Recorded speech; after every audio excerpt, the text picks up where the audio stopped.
Buenos días, hermanos, bienvenidos a otro servicio en línea de United Christian Church. Hoy vamos a continuar con nuestra serie de sermones sobre los atributos de Dios, y la semana pasada estuvimos estudiando la bondad de Dios, que si bien no es un atributo fácil de entender por todas las implicaciones que tiene, es uno de esos atributos de los que todo el mundo quiere escuchar.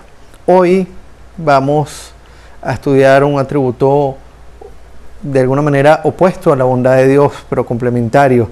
Uno de esos atributos de los cuales nadie quiere escuchar, y se trata de la ira de Dios. Hoy vamos a hablar sobre la ira de Dios. El hecho es que nosotros no podemos decir que Dios es bueno si Dios no se enojara contra el mal y contra el pecado. Nosotros no podemos decir que Dios es bueno si en Él no hay ira contra la maldad. Y en cierto sentido podríamos hasta decir que la ira de Dios es una consecuencia de su bondad, de su santidad, de su carácter puro, que frente al pecado se indigna y reacciona. Ahora, antes de continuar, vamos a, como hacemos todos los domingos, a ir a un salmo, en este caso el Salmo 81, y vamos a leer los versículos 8 al 12. Este es un salmo que de alguna manera va a introducir un poco lo que vamos a estar hablando el día de hoy sobre la ira. Y fíjense lo que dice, Salmo 81, 8 al 12. Escucha, pueblo mío, mis advertencias. Ay, Israel, si tan solo me escucharas. No tendrás ningún Dios extranjero, ni te inclinarás ante ningún Dios extraño. Yo soy el Señor tu Dios, que te sacó de la tierra de Egipto. Abre bien la boca y te la llenaré. Pero mi pueblo no me escuchó. Israel no quiso hacerme caso. Por eso los abandoné a su obstinada voluntad para que actuaran como mejor les pareciera. El Señor llamó al pueblo de Israel a la obediencia. El pueblo de Israel se rebeló y el Señor los abandonó para que actuaran según mejor les pareciera. Pensando en esto, vamos a orar. Vamos a dedicar este tiempo al Señor. Vamos a pedirle que nos guíe, que nos ayude a entender este atributo que es tan complicado pero tan necesario. Porque si no entendemos la ira de Dios, no estamos entendiendo, no vamos a poder entender la profundidad del amor de Dios, la profundidad de su misericordia, la profundidad de su gracia, y mucho menos, si no entendemos nada de eso, no vamos a entender la cruz. Padre, te damos, Señor, el honor y la gloria. Te pedimos este día, Señor, que nos guíes, que nos llenes, Señor, de tu presencia, que abras nuestro entendimiento para que podamos entender, Señor, este atributo que es tan complicado para muchos de nosotros, que tanto nos confronta. Un atributo que no nos gusta escuchar, Señor, no nos gusta hablar de tu ira. Pero tu ira es real, Señor, está ahí y debemos entenderla. Y debemos entender cuáles son las implicaciones que tiene para nosotros. Así que te pedimos, Señor, que hoy nos ayudes, abriendo nuestro corazón, ablandando nuestro corazón, Señor, para que podamos entenderte, para que podamos conocerte más profundamente y para que podamos ser moldeados, Señor, y transformados por lo que tienes hoy para decirnos. Te damos el honor, la gloria, que tu Espíritu Santo nos guíe, nos abra el entendimiento del corazón y seamos, Señor, hoy transformados un poco más a la imagen de nuestro Señor Jesucristo. Te damos el honor y la gloria, Padre, en nombre de Cristo. Amén y amén. Ok, vamos a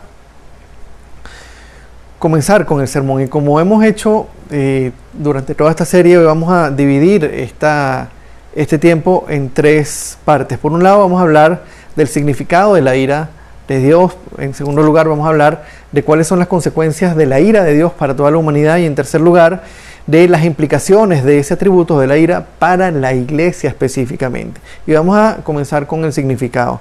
Lo primero que debemos entender antes de ni siquiera intentar definir la ira de Dios, es que no podemos comparar la ira de Dios con la reacción emocional que nosotros podemos tener ante un hecho, ante una ocasión, ante un estímulo que nos lleva o que nos hace a perder los estribos y que nos hace enfurecernos y reaccionar de una manera violenta y airada. Eso no es comparable con la ira de Dios. Así no es como se define la ira de Dios en la Biblia.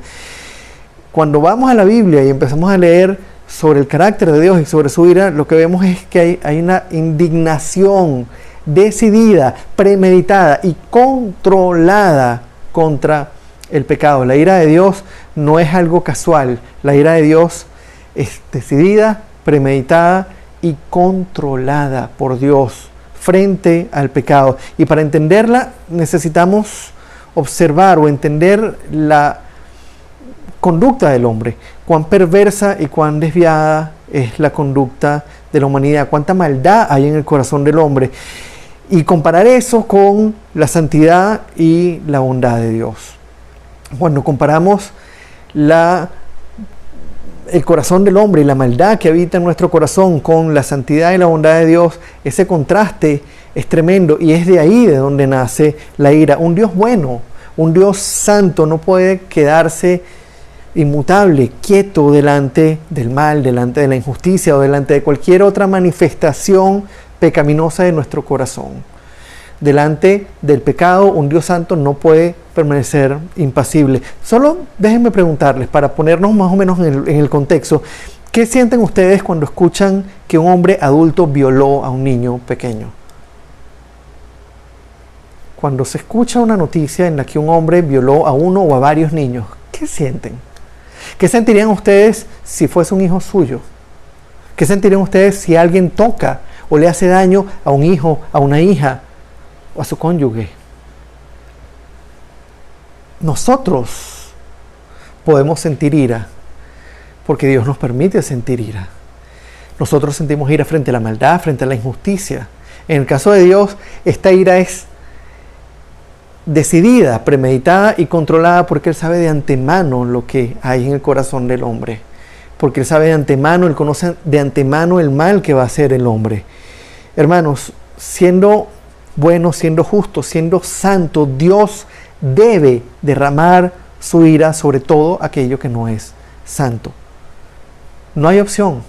Dios, siendo santo y siendo bueno y siendo justo, debe derramar su ira en contra de la injusticia, en contra del pecado. En pocas palabras, la ira de Dios podría definirse como un odio intenso en contra del pecado y en contra del mal. Pero hay que aclarar, esto no es un sentimiento pasivo que va en contra de la conducta pecaminosa solamente. La ira de Dios no va dirigida en contra de una conducta pecaminosa. Su ira afecta directamente al pecador, al que ejecuta la acción, al que comete la maldad, al que planea la maldad.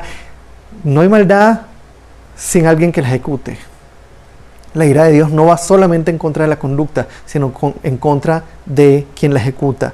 Va directamente contra el pecador. Todos creo que hemos escuchado esa frase que se dice mucho: Dios odia el pecado, pero ama al pecador. Y eso es verdad de alguna manera, pero déjenme decirles, Él es un Dios amoroso, sí. Pero eso no evita que derrame su ira contra sus enemigos, contra los que se oponen a Él, contra los que se oponen a su voluntad, contra los que cometen injusticia, contra los que llevan a cabo el mal. Dios es un Dios de amor, pero también es un Dios de ira. Y su ira no va solamente en contra del concepto del pecado, su ira va en contra de quienes cometen el pecado, que son los pecadores. Déjenme leerles un par de versículos del primer capítulo del libro del profeta Nahum. Vamos a los versículos 2 primero, versículos 2 y después al versículo 6. Vamos con el versículo 2. El Señor es un Dios celoso y vengador, Señor de la venganza, Señor de la ira. El Señor se venga de sus adversarios, es implacable con sus enemigos. Y el versículo 6. ¿Quién podrá enfrentarse a su indignación? ¿Quién resistirá el ardor de su ira? Su furor se derrama como fuego, ante él se resquebrajan las rocas. ¿Pueden ver de qué estamos hablando aquí? La ira de Dios no se trata de un sentimiento en contra de una conducta, en contra de un concepto. Su ira es una reacción práctica y tremenda en contra de cualquiera que se opone a su voluntad y le lleva la contraria a sus planes, en contra de cualquiera que planea el mal. La ira de Dios, hermanos, es real, y aunque su ira está regulada por su amor, va a llegar el día en que esa ira va a ser derramada de manera definitiva contra todos los que se han opuesto a Él. Va a llegar el día en que, en el final de los tiempos, esa ira va a ser derramada de una manera tremenda. Fíjense lo que dice Isaías en el capítulo 13, versículo 9. Miren, ya viene el día del Señor, día cruel, de furor y ardiente ira. Convertirá en desolación la tierra y exterminará de ella a los pecadores. Déjenme que lo vuelva a leer. Miren, ya viene el día del Señor, día cruel, de furor y ardiente ira. Convertirá en desolación la tierra y exterminará de ella a los pecadores. Convertirá en desolación la tierra y exterminará de ella a los pecadores. Con esto en mente, pensando en que la ira de Dios no es un sentimiento contra una acción conceptual o contra un concepto del pecado, sino contra la acción y contra el que comete la acción de la maldad, vamos a ver cuáles son las consecuencias de la ira de Dios para toda la humanidad. Vamos a comenzar leyendo Romanos 1, versículo 18. Fíjense. Ciertamente la ira de Dios viene revelándose desde el cielo contra toda impiedad e injusticia de los seres humanos que con su maldad obstruyen la verdad. Amados, a lo largo de toda la Biblia podemos ver diversas manifestaciones de la ira de Dios en contra de los seres humanos a causa del pecado. Esas manifestaciones o esas expresiones de su ira tal vez varían de forma, varían los métodos a través de los cuales se ejerce, varían los elementos que están involucrados, pero la causa es siempre la misma, y es la rebelión de los hombres en contra de la voluntad de Dios. Y permítanme solo mencionar algunos pocos ejemplos que podemos encontrar tanto en el Antiguo Testamento como en el Nuevo, en los que podemos ver cómo se derrama la ira de Dios de maneras diferentes sobre los hombres, sobre los seres humanos a causa del pecado. Por un lado, podemos pensar en el diluvio. Génesis 6 y 7. Dios juzgando a la humanidad entera y salvando solamente una familia, acabando con todo a través del diluvio, a través del agua. En otros casos vemos que cae fuego del cielo, como cuando fue destruido Sodoma y Gomorra. Ciudades donde el pecado era terrible. Podemos ver eso en Génesis 19. O como vemos cuando Nadab y Abiú, los hijos de Aarón, ofrecieron aquel incienso extraño, ese fuego extraño que Dios no había pedido y que iba en contra de su voluntad. Cayó fuego del cielo y los consumió, los mató. Vemos también como expresión de su ira plagas, sequías que afectaron los sembradíos, que afectaron las cosechas, que afectaron la economía y la capacidad de las naciones de obtener alimento. Pensemos en la sequía que hubo en los días de Elías, en el primer libro de Reyes, capítulo 17, o la plaga de langostas que menciona el profeta Joel a lo largo de todo su libro. Una plaga de langostas terrible que iba a acabar con todas las cosechas. También vemos su ira expresada a través de invasiones, a través de guerras, a través de enemigos que atacan a su pueblo o que atacan una nación, como ocurrió por ejemplo con las 12 tribus de Israel en la época de los jueces, cuando tras la rebelión continua de las 12 tribus de Israel, el Señor permitió que sus enemigos los subyugaran y los oprimieran una y otra vez, y cuando se arrepentían Él los liberaba, pero nuevamente ellos le daban la espalda y volvía el ciclo, y el Señor permitía nuevamente que los vecinos los invadieran, guerrearan contra ellos y los subyugaran. O como vemos, por ejemplo, con la invasión y la destrucción del reino del norte por parte de los asirios.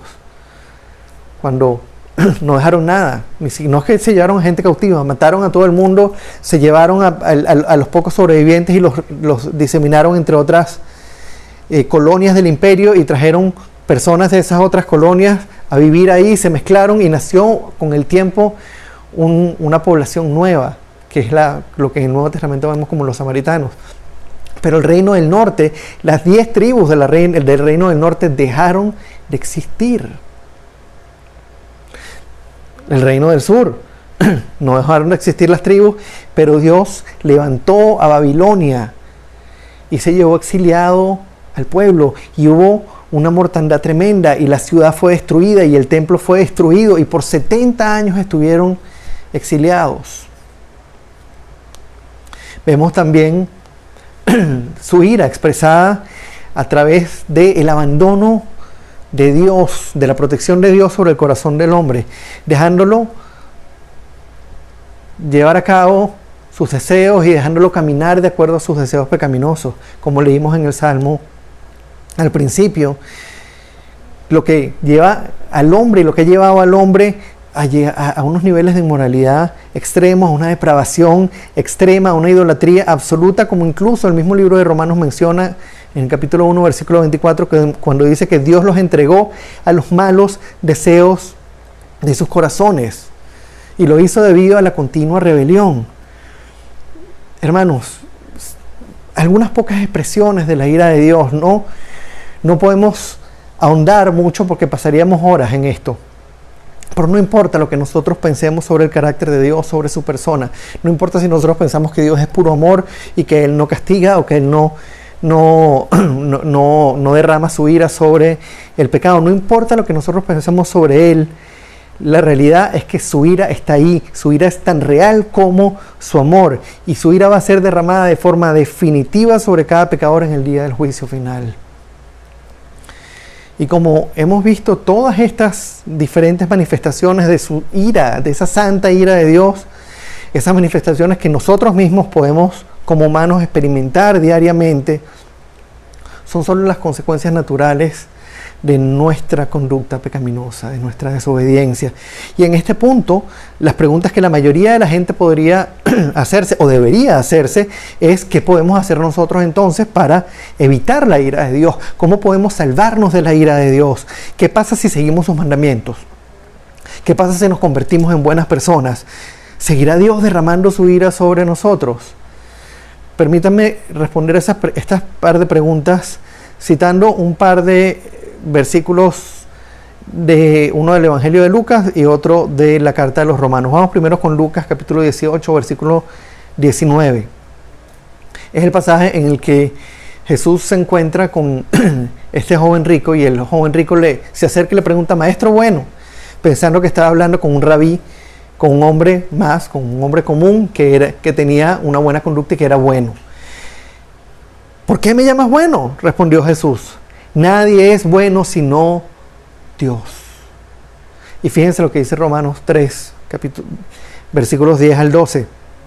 Así está escrito: no hay uno solo, no hay un solo justo, ni siquiera uno. No hay nadie que entienda, nadie que busque a Dios. Todos se han descarriado, a una se han corrompido. No hay nadie que haga lo bueno, no hay uno solo. Hermanos, en pocas palabras, no hay nada que nosotros podamos hacer por cuenta propia para evitar la ira de Dios. Y es por eso que el Evangelio es una buena noticia para todos los que creen. Amados, vimos algunas pocas expresiones de la ira de Dios en la Biblia. Pero entre todas las expresiones que podemos ver, tanto en el Antiguo o como en el Nuevo Testamento, todas las expresiones que podemos ver de la ira de Dios, hay una expresión que la supera a todas, y esa expresión de la ira de Dios que supera a todas las demás no es otra que la cruz del Calvario. En la cruz, hermanos, Dios derramó toda su ira sobre su Hijo, y lo hizo para que todo el que crea en Él no tenga que recibir esa ira. Dios mismo tomó nuestro lugar. Dios recibió su santa ira. La segunda persona de la Trinidad, el Hijo, se ofreció voluntariamente y recibió la ira del Padre, la ira que nosotros merecíamos en nuestro lugar. A través de la cruz, Jesús nos salvó de la ira de Dios. Así que la siguiente pregunta que debemos hacernos es si hemos sido, como cristianos, salvados de la ira de Dios a través del sacrificio de Jesús en la cruz. ¿Cuáles son entonces las implicaciones de la ira, de su ira, para nosotros como cristianos? ¿Cuáles son las implicaciones de la ira de Dios para la iglesia? Lo que acabamos de ver es el mensaje central del Evangelio. Acabamos de ver la magnitud de la obra de Jesús en la cruz. Hermanos, el mensaje del Evangelio no se trata de tener una vida abundante, una vida exitosa, una vida con propósito, una vida próspera aquí y ahora. No estamos hablando de ser salvados de la enfermedad, el sufrimiento o la pobreza, como muchísimos cristianos creen y predican hoy en día. Permítanme decirlo de nuevo. Hemos sido salvados por Dios de su propia ira en contra de nuestro pecado a través del sacrificio de Jesús en la cruz. Hemos sido salvados de su ira. Pueden ver hasta qué punto las buenas noticias del Evangelio son infinitamente más grandes de lo que la mayoría de los cristianos hoy en día piensan. ¿Por qué? Si la noticia es tan grande, ¿por qué si de lo que hemos sido salvados es de la ira de Dios, de una condenación eterna? ¿Por qué si hemos sido salvados de lo más terrible que puede haber, que es la ira del Dios todopoderoso, soberano, santo, omnipotente, el creador, el que puede con un chasquido hacernos desaparecer? ¿Por qué si hemos sido salvados de su ira? ¿Por qué entonces la iglesia está tan enfocada en la prosperidad, tan enfocada en la salud, tan enfocada en las cosas materiales, cuando la verdadera enfermedad de los hombres, que es el pecado, puede llevar y va a llevar a cada pecador que no se arrepienta a una condenación eterna, a menos que sean salvados por la sangre de Cristo en la cruz?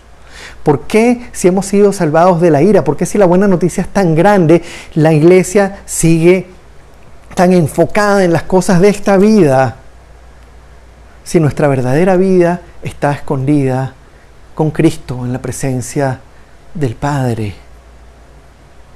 ¿Por qué si hemos salvado de la ira no podemos ver la magnitud de la esperanza que tenemos y seguimos pensando que nuestra recompensa está aquí? ¿Por qué no podemos ver que todo en este mundo es temporal? Que todo en este mundo se evapora en un instante, pero la vida eterna es eterna y es infinitamente superior a cualquier cosa que estemos experimentando aquí. Amados, no puedo sobreenfatizar esto, así que lo voy a decir de nuevo. Hemos sido salvados de la ira de Dios por Cristo en la cruz. Hemos sido salvados de la ira de Dios, no de las enfermedades, de la pobreza o de los sufrimientos. Y sé que muchos cristianos frente a esta declaración citarían Isaías 53, versículo 4, para decir que Jesús llevó nuestras enfermedades en la cruz. Hermanos, cuando el profeta Isaías anunció en ese capítulo 53, versículo 4, que Jesús cargaría con nuestras enfermedades y soportaría nuestros dolores, no estaba hablando de enfermedades físicas en este tiempo. En el versículo 5, el mismo Isaías nos da el contexto y clarifica cuál es el contexto en el que esta verdad debe ser interpretada. Fíjense lo que dice Isaías 53, versículo 5.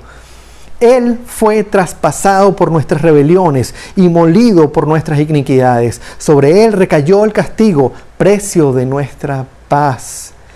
Y gracias a sus heridas fuimos sanados.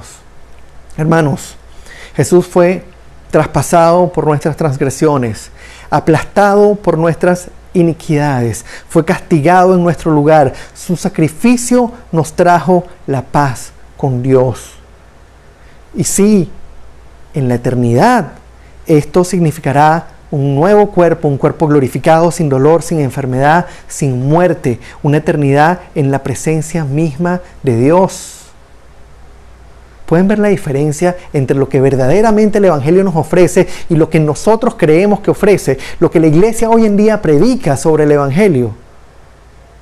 Hemos sido salvados de la ira de Dios y se nos ha ofrecido y se nos ha otorgado una vida eterna en su presencia, aun cuando en este tiempo tengamos que sufrir aflicción, enfermedad, persecución, como el mismo Cristo lo sufrió. No fuimos salvados de la pobreza, no fuimos salvados de la enfermedad, no fuimos salvados del sufrimiento. Tenemos una vida eterna para disfrutar de la presencia de Dios. Hermanos, como hemos visto hoy, la ira de Dios para un cristiano no representa condenación.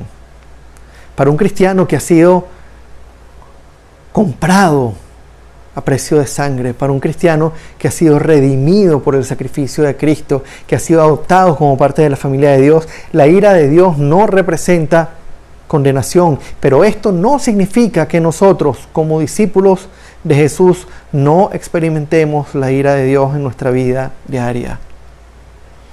Vivimos y seguiremos viviendo hasta el día de nuestra muerte, o hasta que el Señor venga, lo que ocurra primero, en un mundo caído, en un mundo lleno de pecado, en un mundo que está bajo la ira de Dios. Y esto es un hecho. En esta vida vamos a experimentar las consecuencias de la ira de Dios, ya sea directa o indirectamente. Pero como cristianos, sabemos que al final no vamos a experimentar otra cosa que no sea su amor y su presencia. En ese tiempo no habrá más ira para nosotros, mientras que para quienes no se hayan arrepentido y hayan muerto en sus pecados sin recibir el perdón de Dios, lo que quedará es una expectativa eterna de ira y de juicio en el infierno. Y cuanto más entendamos esta verdad, cuanto más entendamos que hemos sido salvados de la ira de Dios a través del sacrificio de Cristo, más agradecidos estaremos con nuestro Salvador. Cuanto más entendamos esta verdad, más podremos navegar por el sufrimiento, por las aflicciones de esta vida con una clara expectativa de la realidad, no pensando que el Señor me va a sanar, no pensando que el Señor me va a evitar todo sufrimiento, que el Señor me va a prosperar, y sintiéndome después culpable porque no he sido sanado, porque debe ser que no tengo suficiente fe para ser sanado, porque no soy rico y no soy millonario porque no tengo suficiente fe, porque sigo experimentando problemas, porque debe haber algún pecado oculto que no permite que el Señor derrame sus bendiciones y hay algo que está bloqueando esas bendiciones en mi vida. Hermanos, mientras más entendemos que hemos sido salvados de la ira de Dios, nuestra expectativa de la vida cristiana va a ser más real, más clara, y nuestra esperanza sobre la vida eterna va a ser más palpable y más grande. Él nos ha dado, a través de esta verdad, nos provee una herramienta para navegar el sufrimiento y la aflicción con una expectativa clara de la realidad y con una esperanza sólida para la eternidad. ¿Y qué más podemos decir sobre esto sino gracias, Señor, por salvarnos de tu ira? Gracias por mandar a Jesús a la cruz a tomar nuestro lugar. Gracias por cubrirnos con esa sangre preciosa. Gracias por no dejar que nos perdiéramos en la eternidad. Gracias por tomar nuestro lugar. Gracias por salvarnos de tu ira. Gracias por darnos además una esperanza eterna, sólida, confiable, en medio de esta realidad difícil, llena de sufrimiento, de aflicción, de enfermedad.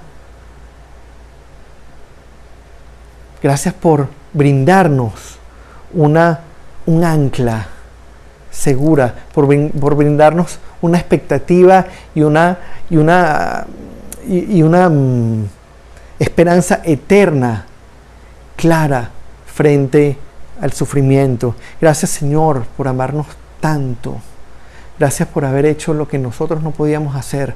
Gracias por la cruz. Gracias por la sangre de Cristo. Gracias por el perdón. Gracias por el privilegio de servirte. Gracias porque nos permites entender que tu ira sigue estando presente, que en medio de esta situación, de este mundo caído, vamos a sufrir aflicciones, vamos a sufrir enfermedades, que son consecuencias de tu ira sobre el pecado, de la expresión de tu ira sobre el pecado, pero que para nosotros que hemos sido salvados, que hemos sido redimidos y que hemos sido adoptados como parte de tu familia, nuestra expectativa es una vida eterna disfrutando tu amor y tu presencia. Gracias, Señor. Bendito seas por siempre. Vamos a orar. Señor, te damos el honor, te damos la gloria. Y te pedimos, Padre, que este día, Señor, nos ayudes a entender la magnitud de tu amor en función de la magnitud de tu ira.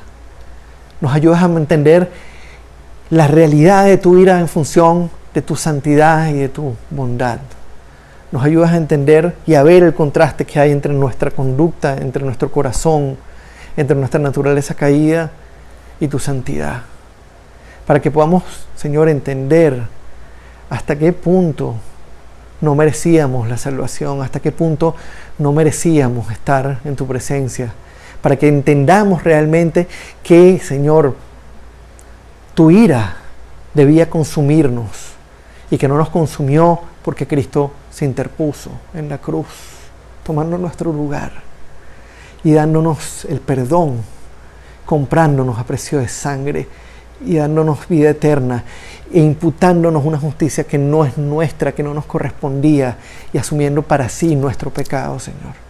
Te damos el honor, te damos la gloria y te pedimos, Señor, que sigas trabajando en nosotros, que sigas moldeándonos, que sigas cambiando nuestra manera de ver la realidad, transformando nuestra manera de pensar, ayudándonos a ver, Padre, el mundo como tú lo ves. Guíanos, Padre. Te damos el honor, la gloria, te agradecemos por tanto amor, Señor, y te pedimos que durante esta semana nos ayudes a reflexionar en estos pasajes que hemos visto hoy y que nos prepares, Señor, para continuar estudiando las próximas 2 semanas los 2 atributos que nos faltan. Te damos el honor, la gloria y te bendecimos, Padre, en el nombre hermosísimo y poderoso de nuestro Señor Jesucristo. Amén y amén.